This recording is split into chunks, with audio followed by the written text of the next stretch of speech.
back at it again. We got the XR140 back together. I got everything painted. John helped me get the seat wrapped. I got a headlight installed, and everything was good up until today. We were going to actually do a debut type video with us taking it out to a buddy of mine's property, and we were just going to go rip on this thing.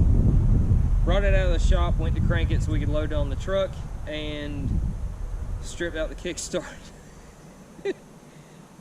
I mean, if you want to try it, it just skips and spins, and it's not spinning on the shaft. It doesn't do nothing on the inside. Yeah, so we're gonna have to pull the motor, pull it apart, and see what we got.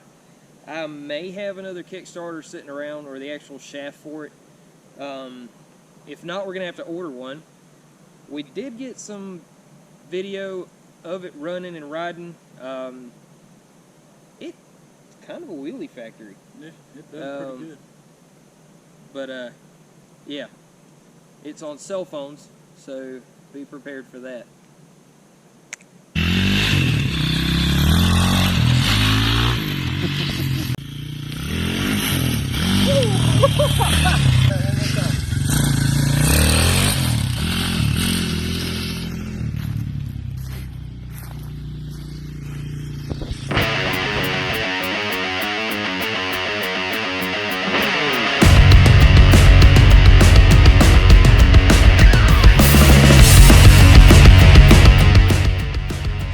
So I got the oil draining, and I want y'all to look at these chunks that are falling out of it. One came off with this washer. Yeah, I can almost guarantee that starter clutch teeth, which means there's more. About to be like Billy Mays up in this bad boy, but wait, there's more. We took the side cover off. We took the oil slinger out, and we took the clutch basket, the plates and the clutch basket out, because all your shifter, your kicker, everything is behind all that.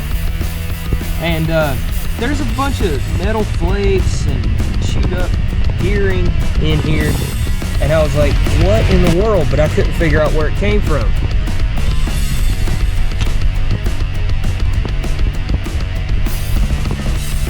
That shaft run completely into.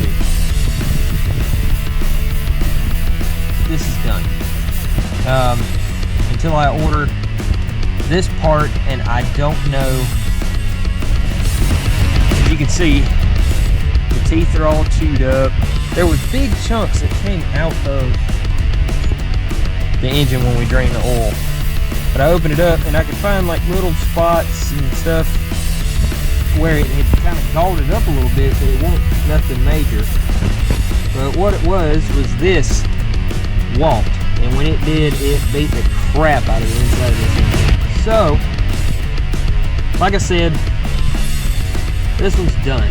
So, we can repair it. Obviously, we don't have the parts for this to fix it here. So, what we're gonna do is, what do you think? We think we should put the 125 on it? I have a brand new 125. Yeah, for right now. Until we get this fixed, we'll figure out a bigger engine. I'm thinking bigger engine. Yeah. But for now, you think a 125 will cut it? What do y'all think? You think a 125 will cut it? It's gonna have to, because it's all I got. So, let's get after it.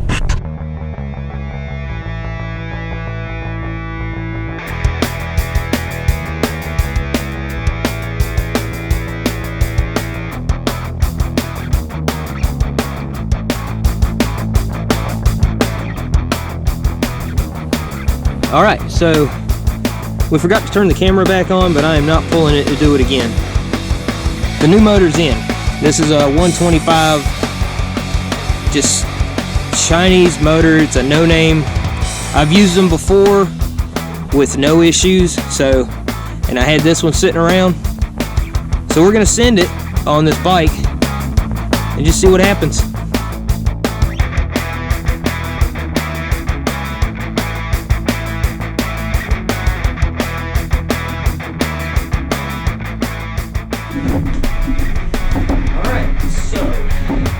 finally got the 125cc engine installed, got everything wired in.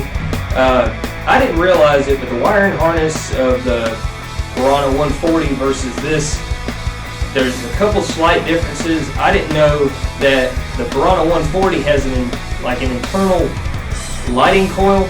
This one doesn't have. So really I didn't need the voltage regulator on the Piranha, but it was good to have it anyway. So I had to change some things around a little bit. That took a little bit of time. But anyway, got it installed. As far as I know, everything's working.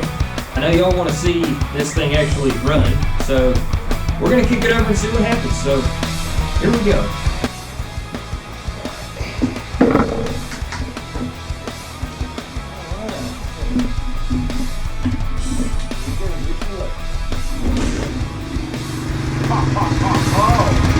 I like that.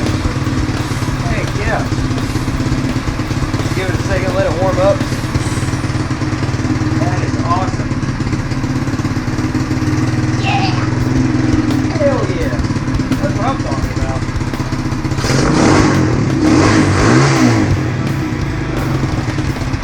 I'm still not crazy about this exhaust. I'm still not sold on it. I might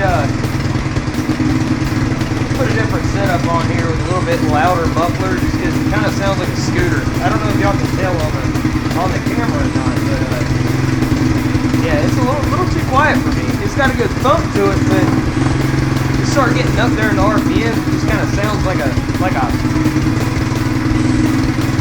I don't know, like a car almost. It's weird. Not a good car, like a Daewoo.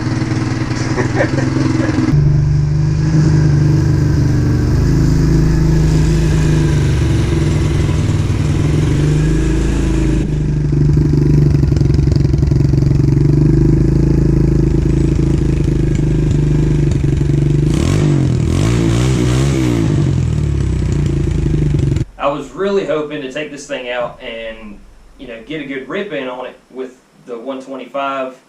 I know it's not the 140. It is just a bone stock 125. I really wanted to take it out just to see what it would do. Unfortunately, it's like 30 degrees outside and it's raining. So, yeah. I'm not going to get sick because that wouldn't be too good for my sponsors. My sponsors being my day job. So I've got some footage of it with the 140 on it, just so you could kind of see it in action. It's not the footage that I want to show right now because it's not the same engine. It's the engine that's in a box back here in a million pieces.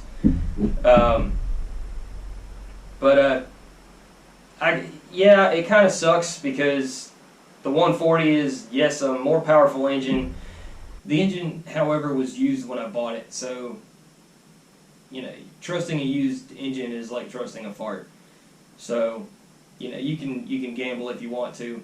I chose to gamble and I lost, so, on the engine, not the fart.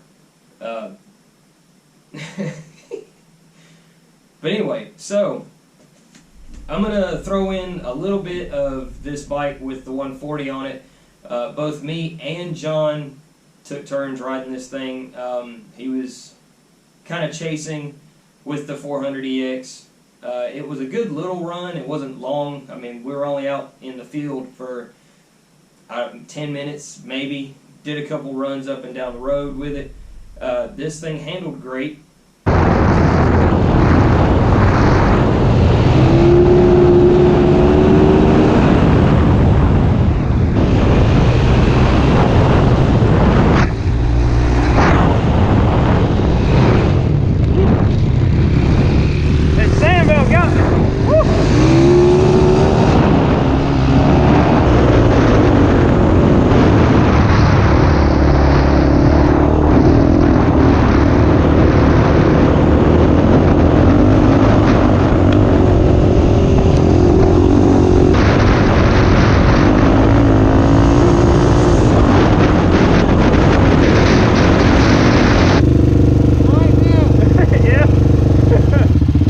But again, that was with the 140.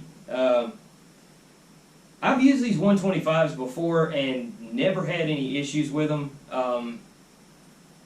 Some people have, but if you do what you're supposed to do with them out of the box, it's fine. Like, you can't just trust these things right out of the box. It's the same thing with the carburetor. Like, when you take these engines out of the box, you want to make sure the valves are adjusted because you don't know what happened during shipping. Change the oil. Don't just dump oil in it and then run it, because you got God knows what for oil that they use in it from the factory. That's not motor oil. That's just like a protectant type thing. So, put oil in it, let it just run and idle for like an hour, 30 minutes to an hour, and change the oil. I've already done all that. So, it's good to go. Did the valve adjustment and everything, which is probably the reason why it fired up so easily. We've got a couple other places that we can go to because the field across the street is just a field. Like, there's no trails, nothing. It's just a big lap, basically. So, I'll get with John. We'll hopefully be able to work out a place to go ride, because I want to put this thing through the paces. So, please, if you haven't already, like and subscribe. You can check us out on Facebook at Mini Bike America. You can also pick up a t-shirt, hat, or hoodie from Stover Customs to support the channel. And until next time, y'all get up, get out there, and get after it.